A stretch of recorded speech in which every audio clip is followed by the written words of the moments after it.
everyone, welcome to the Overseas Famous Podcast. I'm your host, Kevin Owens, and we are about to wrap up Season 3. We have this episode, which is a very good episode with Troy Barnies, talking about his time currently in the Ukraine. Next week, or in 2 weeks, we'll have the Christmas special. I guess next week, because it's Christmas. Christmas special coming up with all the gang. We always know those are fun, drinking, enjoying the holidays. So Troy was a very fun interview because currently playing in the Ukraine, if you know what's going on in the world, the Ukraine is being threatened by Russia of takeover to the point where the United States president has said, hey, guess what? If you're an American citizen, be prepared to maybe get out. So we talked to Troy about that. Also, the loneliness athletes experience overseas. It's a really good conversation. I will tell you the audio is a little glitchy on my end, which is, kind of my bad, because the audio should be bad or should, probably be worse from someone who's talking to us from across the globe. However, the audio was a problem with my system. So my bad. And currently in the audio in this, you'll hear my dog horse shitting around in the background. But without further ado, the Overseas Famous Season 3 episode with Troy Barnies. What's up, everybody? Here with Troy Barnies, professional basketball player playing in Ukraine right now. And Troy, the first question I have, we're not even going to get into Ukraine yet. First question I have is, you are a legend, like Maine legend. You are, and I'm looking. I spent time researching this. Do you think you're the most known athlete currently playing that came from Maine?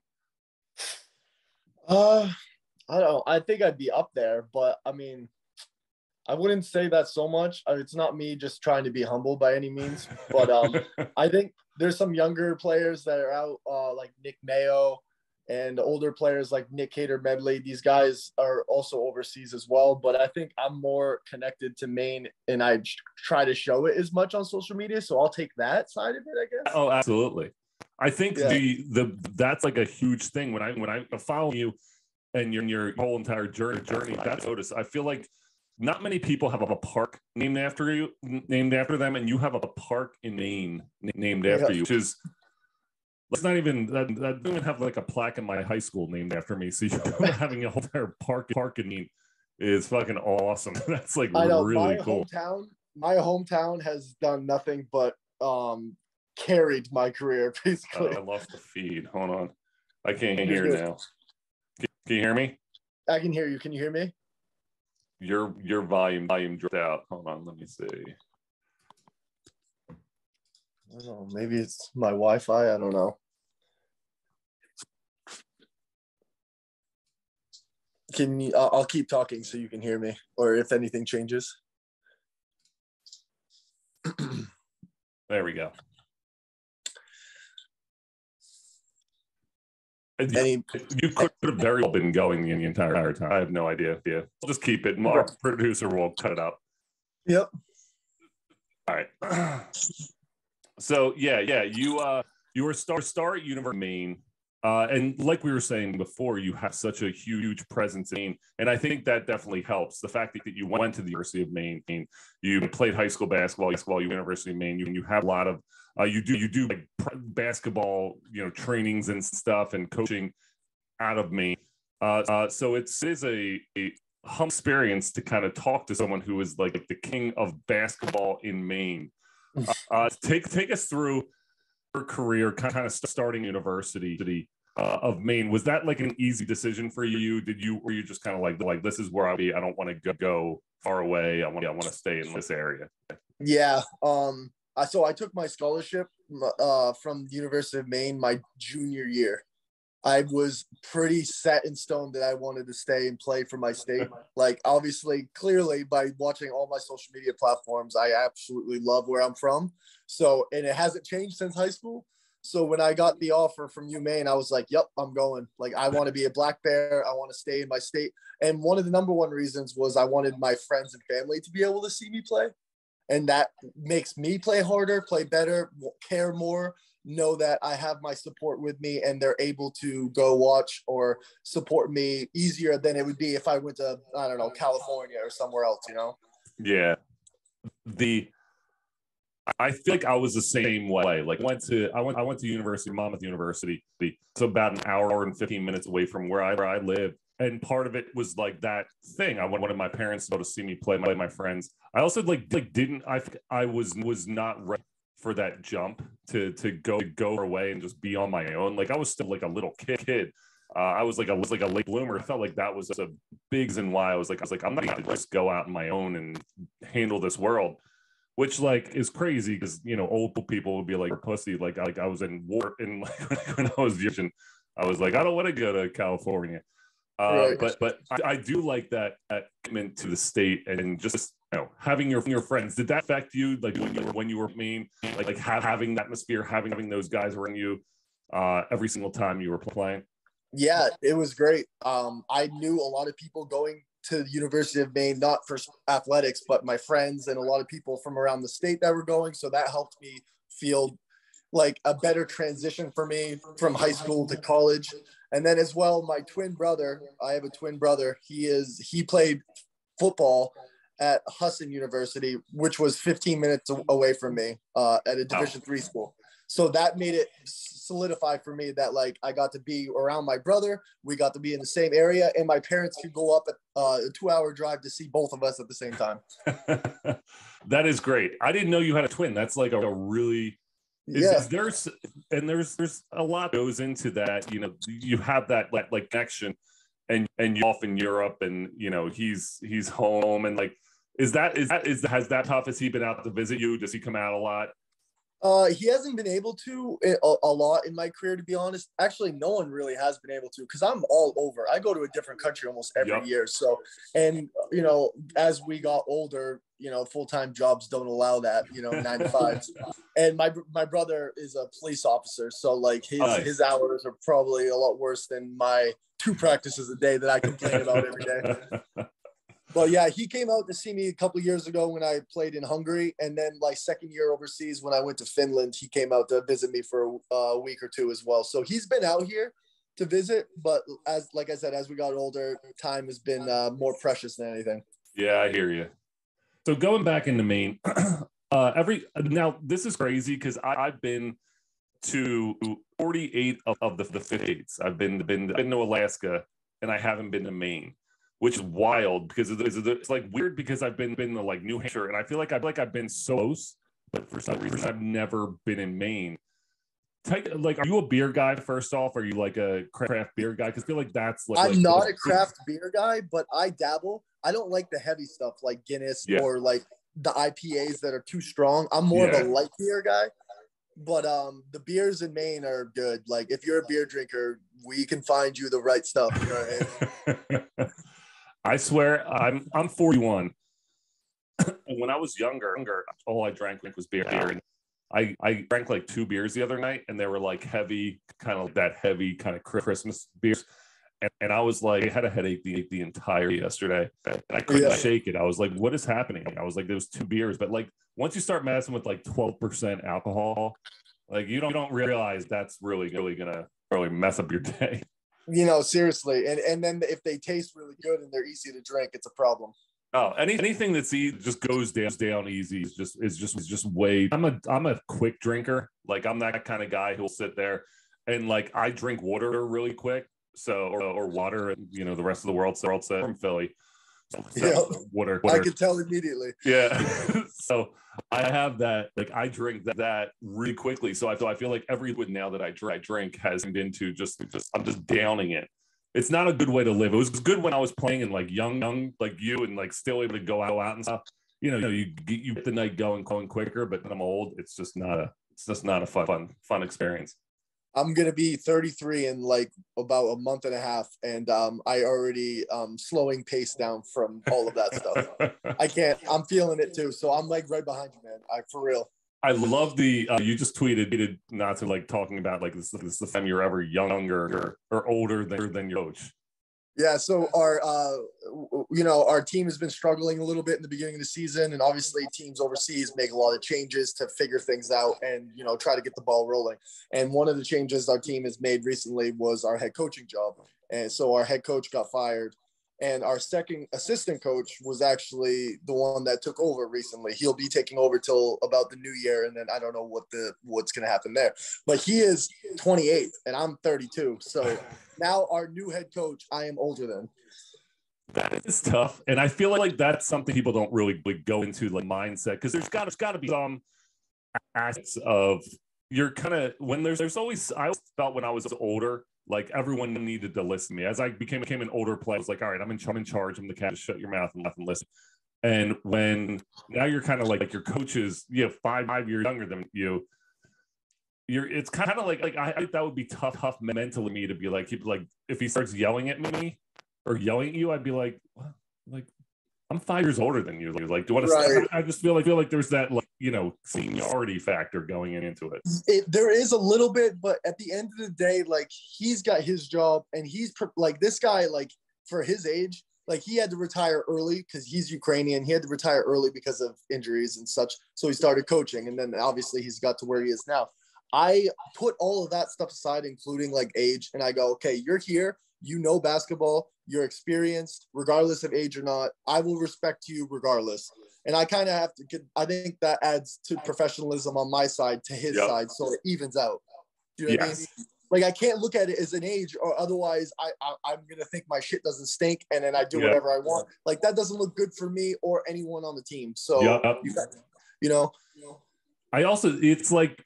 Just as you have that, because I feel like always assistant coach, there's always that younger assistant coach who's kind of like your boy, like he's kind of like one of the guys, and he's, you mess with him in practice, you're laughing, you're goofing around. And I had that when I was in college. Our assistant coach, who was like the guy who recruited me, who was like the funny guy, all of a sudden became the head coach. Just like his whole entire attitude had to change from going to be our boy to suddenly he's like, shut the fuck up and run. And you're like, whoa, right. Like what's up in here? Yeah. And that's funny you say that, because now this coach that took over was that guy for me as well. He was my bro. Like we got along together. I would ask him for advice. I would tell him what I think about this team. But now he's like my boss. He's like my actual boss, the one that controls my minutes and controls everything. But I don't think their relationship's going to change, to be honest. I think he's figuring out along the way as much as any of us, and we're just going to kind of ride it along together. I don't know. We'll figure it out. Who knows? Things could change this week. Practices can be completely different. Yeah. So this is recent. This just happened. Yes. Yeah. So we had a game yesterday. The day before it happened, he was given. We had one practice with him and a film session, and that's it. Yeah. So yeah, he had to, he's going home and doing everything off and being like, all right, how do I want to approach it? Because just as a player, like your mentality of, I mean, obviously played in you've been the overseas gauntlet in terms of. I always tell people, like when they ask about like my career and stuff, I'm like, I never played in the same. Besides in the G League, I was always going somewhere else every time, and people don't understand. Like, what were you not good? Like, did you know? You're like no. Like, just contracts in Europe are month to month, year to year, and then you're moving on. You're trying to find a better deal, or you're trying to find a different situation. Yep. And just I think that's probably what us as a player, like you kind of have to dust yourself off and be like, okay, how am I going to approach this new season? How am I going to approach this new, this new style of play? And he's like sitting at home right now going like how am I going to approach practice tomorrow? Like I'm their boy and now I have to be their boss. Yeah, exactly. And carrying off of what you just said about like going to a different country because of certain situations every year, it's 100% right. Every time I go home, they're like, oh, you going back to the same team next year? I'm like, no, that's not how it works. like I wish that was the case where you could sign like a 4 or 5 year contract with a team, build, chemistry, build a relationships with these players and these guys over years. You know how like in college where you could do that. And then finally junior, senior year, you guys all your shit together. And now it's like, all right, let's go. That's not the case in Europe. You're a new team every year. You change players throughout every single month. Guys lose their jobs. Guys get new jobs. You go to a different country, different culture, different basketball styles, learning all of this different stuff, and then trying to incorporate it into what the team wants. It's chaos half the time. A friend of mine, he just he kept on saying he was changing jobs, and he's like, oh, I was this place, and I changed here, and he kept on changing jobs, and I'd be like, motherfucker, you're just getting fired. You're not good at what you do, but going on, and like that's American attitude, dude. The European attitude is so different. Like, what have you done lately? If you're not producing, you're gone. Even if you were producing, it's like, well, try something new. I never understood that, as long as I never understood why you would like just continuously shake and just roll out dice and like, let's try this combination, as opposed to being like, okay, we won last year, let's stick with this and grow from it. There's no growth. There's just like okay, our European players are here. Guess what? We're gonna get. It's like every year they want to try to build a super team, and they don't understand just that if you just take your time, let things develop, you could be more successful. Yeah, 100%. I agree with you. And I wish it was the case, but every team has their management and their presidents and sponsors that have different ideas. And sometimes these ideas don't align. And I think that's a big issue in the background. But I mean, this is stuff that I can't have to worry about. I go to this team and I try to mesh my abilities and talent with what I'm given. But on the other side of the management, looking at players, I don't know what they do sometimes. Like it's crazy. Yeah. Like you said, one player could be killing it, and they're like, actually, we want someone different. Yeah. Okay. There's no sense. I think, like you said, you talked about sponsorships, and I think sponsorships play way more of a role overseas than do in America. Like sponsorship, yeah, it's great, and this guy's not filling and can get canceled and be like you're done. But in terms of, I feel like it's just like, oh well, they're not our fans aren't paying money for our products, so find someone who's going to bring. It's like they almost want, and it's more of an entertainment than it is basketball. They're like, who's going to entertain the crowd where they're going to keep buying, and it's like as much about winning than it is like in America, where you're just, I'm a Sixers fan, you kind of through this whole entire process sucking, and you're like, okay, we're growing. Next year's this. Next year, it's like nope, like they're not entertaining. Get them out. Let's get in someone who can juggle and dunk. Yep, absolutely. Yep, it's wild. So you've played in so many cool you've played in a lot of cool country like Finland. I was in Estonia. I went to in Helsinki on I took the ferry across for a day trip, and I love Finland. I love the countries my ancestry is Norwegian. Yep. So yep, that tall Viking kind of aspect, and I love that whole entire area. I guess you don't mind the cold. Are you cool with the cold? I don't mind it at all. I'm a polar bear, man. Where I'm from, and every country that I've played in, basically overseas, it's always cold and snowy. Yeah.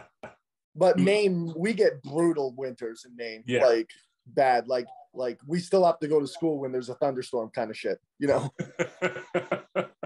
I mean, not a thunderstorm, a snowstorm. You know what I mean? No, I feel like the people from Maine have built differently. Jersey, it's like snow's common, but it's not like crazy. And I remember thinking oh my God, we got a snowstorm. You wait for no school, and it'd be like, oh, we got 6 inches. Like no one can drive in this shit. But growing up in Maine, that's got to be a completely different attitude. Yeah, it's got to be like 1.5 feet for it to be like a no school day. I remember, because we're closer to age. You do remember watching the TV in the morning and we're watching on the bottom of the TV, praying that your high school was on that list. I remember it was when I was I remember used to get codes. It's that code, and I remember our code was hey, 610. And it would just start. You would listen to the radio and news station in Philly, and they'd be like, 3:20 delayed opening, blah blah, and you just go through them 6:10 no school, and that's the only way It's such a weird system because I went to a school, but guys at huge public schools, Like you're like, wait, did they say it? Like I don't know. Like listen to it again. You know, wake up late. I'm like, kids are showing up to school. I'm like, what the fuck going here? Didn't you hear listen to KYW? And I just think it's just now like you're getting 70 emails. Like don't have school today. Like go home and hang out. It was just a wild time. But maybe but we didn't think anything of it. Nowadays, like now you look back and you're like, damn, that's so different. I try to explain to people like, you know, playing overseas before like a cell phone. Like I didn't have a cell phone.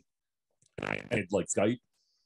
And I think about what the hell happened to like guys, you know, like Jelly Bean Bryant. Like you have these guys who played overseas before, like you had like a calling card to call home. Like there was just no contact with home. You went over there and it was just like you're writing letters and sending them off and being like, hopefully I get something back in 2 weeks. I can imagine. Like I had Skype, so I was at the end of my career. I was able to kind of like Skype home. Now you have you have a cell phone that you're able to talk to all the time. Yeah. Thankfully, like nowadays with the technology, like it's no problem with communication with everyone. Obviously, cell phone, Zoom, Skype, FaceTime, all that stuff. And thank God, like, but like you said, back then, like my first two years and stuff, I didn't have a cell phone either. Like they didn't have like change SIM cards for like getting internet in that country. You had to go to internet cafes to get internet, to Skype on like shitty internet with your mom and dad and say, hey, I'm not dead, don't worry. Yeah, we're good.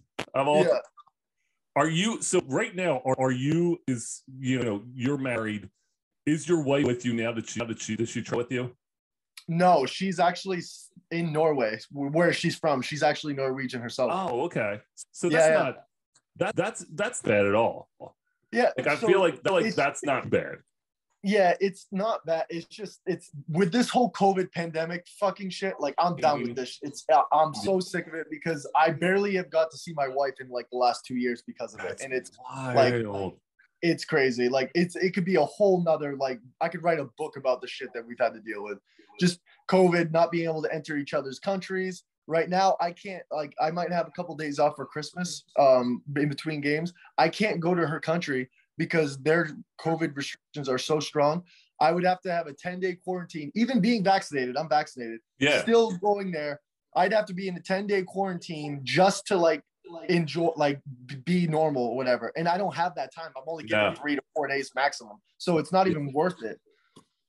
That is crazy. I know I have friends and stuff with all this and immigration and stuff. Friend married a girl from Spain. And like their mother can't come like the christening. They're like, are we gonna have it overseas? Like you're traveling everywhere, and that is crazy. That for 2 years you haven't had that normal relationship. Yeah, so I have technically right now I haven't seen like my wife in person for 11 months. Holy shit. Yeah, and then before that, we saw each other. She came to visit me last season in Lithuania for 2 weeks. Before that, it was almost another 10 months. It's been rough. I don't think people can even fathom that. Like you'll have some assholes. I'm sure we'll get comments on like the post, like, "Oh my God, you haven't seen your wife for years. That's great." But you're like, dude, this isn't 15 years from now. Like you're just married. Like you just got married, and like your first years are apart. That's brutal. Yeah, and luckily when we got married in Maine. She came to America. We got married in Maine, and then after that summer, we got married in the summer. When that was done, and I went to my season, and then she went back to med school, in Hungary, where she was going to med school. She from then, that's when the month started where I didn't get to see her because COVID just was all over again. Everything, restrictions, this. And I, you know, as a professional basketball player overseas, you know, we don't get time off at all. Rarely. No. Like I don't have time to go see her. When she has time, she could possibly come see me. But because she's in the middle of med school right now, COVID's happening, and all of this combination of shit, it just hasn't been working, you know? Wow. So, I mean, but hey, all the negativeness and all that bullshit aside, we are doing the best you could possible with a distance relationship. We're doing awesome. That's awesome. So it's good. Yeah, like, because I mean, it's mentally, and I feel like that takes a very mental, and we talked about Maine, you know, you fucking get snow days, like mentally tough. So now you kind of have that mental toughness as to be like, you know what, I'm going to push through. We're going to push through. And I always think I thought the same thing, because when I was kind of after I got married, it was like she was back and forth, and then I was just away, and she was home, and you know, you're talking, and it was just suck. You just had the tough thing, but it was just kind of like you kind of got to the like, you know what, I'm going to make the most of my career now. You're going to make the most of everything. And then we'll convene, and guess what? Everything will be great. And like, you're always looking to that future. Like, everything's going to be so much better when we can just, I've maximized everything I could. You've maximized, and now we're back together. Exactly. Like, that's how we talk about it all the time over the last couple of years. Like, she's in like at the end of med school right now. So she's going to get her doctorate like this summer, like very soon. And like, if we were together in this situation, she wouldn't like, it wouldn't be 100% focused on what she has to do. And also like during my seasons, like this gives me the opportunity to 100% focus on basketball, you know, and not have to worry about anything else, an argument before a game, you know, common things in relationships, you know, like, so like we've kind of talked about it and said like, hey, this sucks, but like, it's kind of working out for both of us. So that just roll with the punches. It is funny to think about, because people look at athletes not really human. They don't see the human aspect of like, we're getting in disagreements with our spouses, we're getting in disagreements with other people, we have to go get food, we have to go grocery shopping, like all these different things. They don't really look at this like a normal. They're just like you are a robot that plays basketball. And that was the first I ever heard anyone talk about just being like, you know what, I don't have to worry about that. I just can focus on this, just knowing that it'll be good. And that does. Mentally, I feel like that has to help when you don't have to worry about anything. And you can put yourself in a good mindset to be like, you know what, mentally I'm good. Like lonely and it sucks, but mentally I'm good. Yeah, exactly. I couldn't have said it better, for real. Do you have to does it ever get to the point where you're like, fuck, like I've had a bad game, I had a bad day, I'm all myself, like how does that affect you? Is there something you kind of are just like, listen, what can I do? Is there like a way that you could recharge, reset, and not have to like be in this funk, like something like that occurs? So because of being like a pro athlete overseas, like all you have basically is why you're here, which is basketball. Yep. So like it's constant thinking about basketball every day. Like there's nothing else to think about. So like if I have a bad game or a bad day and whatever happens, like the number one thing, and I didn't think about this when I was younger, like as like a first 3-4 years overseas. Now I do. I need a day where I don't think about basketball. So I do something completely different. I don't know, play video games all day long, go out and drink with teammates. I don't know. Don't talk about basketball. I need to completely forget about it. And it kind of helps me forget and put behind a lot of bullshit and also recharge myself. I think that's a way to helping myself. Yes. But every player is different. I don't know how, but for me, forgetting about the game is the most important for at least at the moment. And then it makes me, you know, get back into swing of things, you know? Yeah. I definitely, when you say play video games, I mean, there's times where we had a day off, was overseas. And I started getting to traveling more towards the end of my career. I would be like, okay, I'm going to go and see the castle today. I'm going to go and visit this winery, and I'll do shit like that. But like same thing when I was like kind of in the middle of my career, there would be binges where we wouldn't practice, and we'd like a game.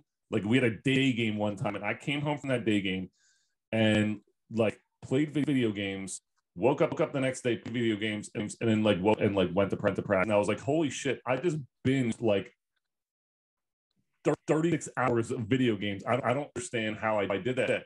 And it's one of those things you just don't think about, because you recharged me. It got my mind off everything else, and I was just able to focus on just like having fun. Exactly. Like that time where you blink and the time goes so by like fast, like that's exactly what I want. Like and need, like to forget about it. Then you're like, oh shit, I got evening practice tonight. Well, I didn't think about basketball, so it worked, you know? and like you said before, like all these like people think that we're robots and we have to like like I've been on teams overseas where like fans and stuff see like us and the teammates out like for dinner having drinks and shit after a game or whatever when we don't have games, like when we have time to, you know, enjoy ourselves. Yeah. They'll like hit up the management or write on Facebook posts saying like, oh, your players are out drinking and shit. Oh, what do you want me to do? Leave practice or your game, come home, stare at the fucking wall and do nothing? Like, or like, you know what? Like, I'm 32 years old, like not now, but like I'm old enough to live my life. Yeah. And do you want me to not explore your city and your country and enjoy it being here? Or do you want me to feel like, make it like a prison? Because if you do, you're not going to get the best out of me on the court. Exactly. Like you said, that's like so eloquently put, because it's like, as you're older, like I'm a grown ass man. Like, what are you yelling at me? Like, I'm not like a kid. I'm not like a 12-year-old who's like drinking his water, drinking a soda. Like, I can go out and drink. Like, I can go out and have a good time. I feel like I didn't live in the social media age or play in the social media age. It was kind of dipping as I was kind of ending. But I can imagine, I would have had a fucking fantastic social media account. I would have posted some weird shit, and like the people this is entertaining as hell. Nothing I do now is entertaining because I'm like fucking I just went to a youth basketball game and the highlight of my days. But I feel like would have been so many complaints because I try to enjoy myself and I try to get out there and worry about like people always have something to say, and if you don't play good, you play a game. Like now, like even Ben Simmons, I mean that whole thing is shit show and like mentally out where he's at. But like people get on him for just like walking, going to practice, or like playing video games. And he was on the server. It was on, I don't even know what they're called. And he was doing this stuff. They're like, dude, leave him alone. Like, let him be him. Like, mind your fucking business. And let us be. Like, we're not robots. We're here to drink. We're here to have fun. But we're gonna go out. If I'm doing nothing, but I'm out drinking every day, something. But that's not the case. And I think just people as fans like have this thought process that there's like this ownership of us, that they're like they to control or tell on us if we're doing something that they don't approve of. Apparently. And like at the end of the day, when your team's losing or if you're playing bad, all the fingers will always be pointed at you. And if they can't find a reason outside of you playing bad or the team losing, they'll find a reason. Yep. It will always be a reason. So like that's why I always have kept my head tunnel vision straight. Like I don't get in trouble or do anything crazy, even with the young guys going out or doing whatever crazy. Like I don't do any of that much, and I never did in the beginning of my career because I don't know. I think I had my assistant coach Doug Leichner talk to me about at Maine. Talk to me about like when you go overseas, you need to just worry about yourself and not other people. Yep. Kind of thing. And because like you could go down the wrong path and all of a sudden like you're getting fired for not basketball stuff, other stuff. Yeah. And I told myself I would never be a problem outside of basketball, I think that's one of the things overseas that people don't understand as well is in America, especially like you were taught to be a team player. You were taught to like function as a team. We're watching Hoosiers growing up, like 5 guys working together as a unit, all of these different things. And then I get to overseas, it's like, don't worry about the team. You can only control you. So if you're not, they're going to fire you. So you need to be selfish. If you're not doing this, they're going to fire you. It doesn't matter. Like you had to become a selfish player, and you had to focus on you. You weren't. You're fucked. And it's such a weird thing because as an American fan to hear that, you're like, wow, that's self thing to say. And as you really look at this over there, you have to immediately, and that mentally, it took me a few years to kind of figure out like, oh shit, I can't be this. I'm going to get the rebound. I'm going to get 20 rebounds tonight and score like 10 points. But I got 20 rebounds. Like, no, like that. You got to get 20 rebounds and score 30 points. And you're like, oh shit, like all on me. And that's just a tough mental thing to kind of overtake you when you're taught to be a team for the first 20 years of your life. For sure. It's a combination of the added pressure that's given to you when you become a pro. And secondly, knowing that you're not doing it for free anymore. Yeah. It's so true. Once Like that paycheck as comes soon as in. you start getting the checks, now all eyes are on you instead of just, the eyes in the sky with film and saying, oh, you had a great college career. No, now the eyes are in the sky watching you with all your stats. Plus, you are getting paid for this. Yeah. And you are getting paid to help this teams produce. So it's like a combination of all this stuff that you do have to wrap your head around. Yeah. So let's go into your current situation. So playing in the Ukraine, you tweeted something not too long ago about like these articles and stuff, and there's this like a little unrest there, and you hear things about Russia. Does that ever affect you? Do you ever look at that and be like, right, like this is? Do you ever have that kind of be in the of your mind, like what's going to happen? Do you have an exit strategy? Do you have all these? Is that kind of running through your mind all? Right, with this current situation living here in Ukraine and with their little debacle they have with Russia, or they have had for a long time, I haven't really thought about it because in my mind, I kind of treat it like, oh, America's been in war with Afghanistan and Iraq for the longest time, and we've never really felt it at all, So like I treat it kind of like that, but like exit plan and such, I'm sure like if it gets to the point where our lives and are in stake or something serious will happen, I'm sure there will be like all foreigners that are in the country, if you like to leave, go to the airport as soon as possible and leave, or whatever the case. Like I'm sure that would be the case, but right now I don't think about it too much. But like seeing like I tweeted about it because Ukraine's like official page tweeted like they're so sick of hearing Russia trying to take over their country every year. It's like one day after another. And I just thought it was hilarious because like all the Ukrainians here aren't thinking twice about it. So why should I, Yeah. It is such a thought process. I always talk about like there's like this whole troll advisory, like don't go to Philly because people are being murdered. And I was just in Philly like last week. Like no one's being murdered where I'm at in Philly. I'm walking through, the city and going to get dinner and going to get drinks and stuff. You're fine there, but there's places you don't want to go. Like there's places you don't want to go to other countries.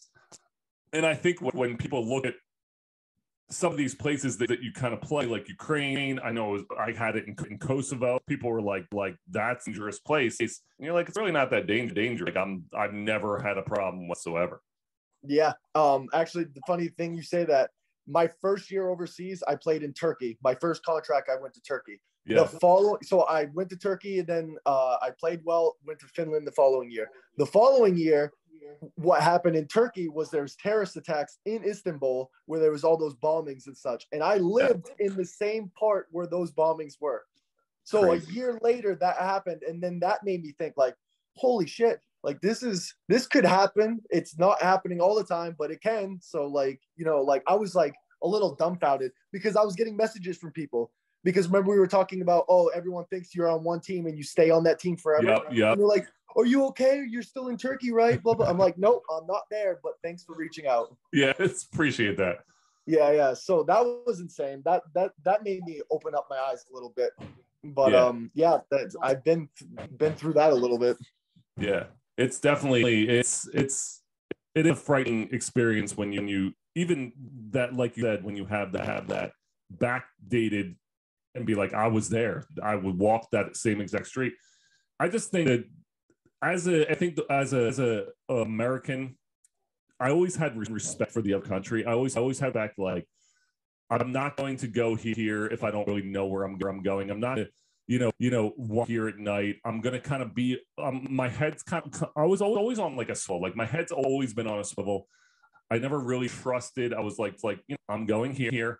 I was like living this like, I don't care, like whatever, like whatever, take whatever you want, and I'm not paying attention. I'm getting too drunk. Like I always think that I thought similar to youth.